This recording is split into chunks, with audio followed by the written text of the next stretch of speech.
Hello, nasa ano pala ta ngayon? Sa East Coast, sa Singapore. Yan, dito tayo sa tabing ilog sa East Coast.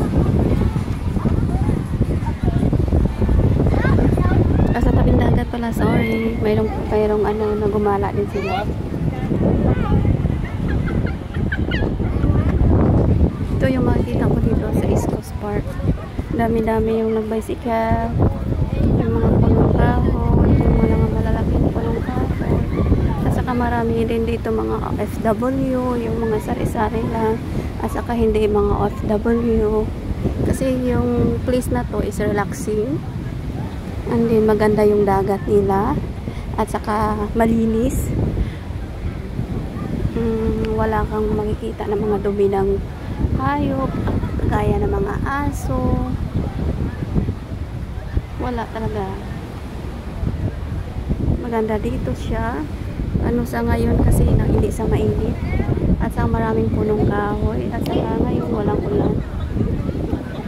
Sumaba yung init sa atin. Pero ako hindi ako mainit. Sabay ka na.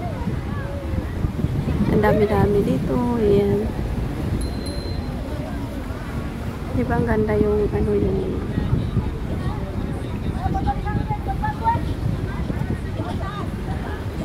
East Coast Park to East Coast Park o East Coast Beach. Yan, diba ang ganda yun? Mga kasama ko din dito. Ano kami to, mga 10 siguro. Nandun yun yung iba sa doon sa inupuan namin kanina.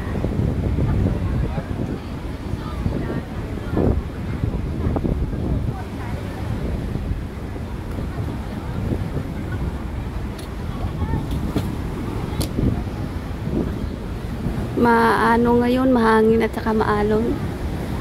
Maalon ngayon yung dagat nila dito sa East Coast Park, Singapore. Tingnan niyo, ipakita ko sa inyo.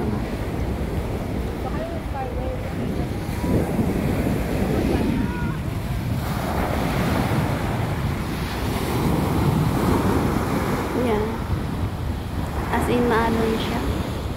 At saka marami, ano lang, kunti lang yung mga batang naliligo. Ano yung naliligo, konti lang.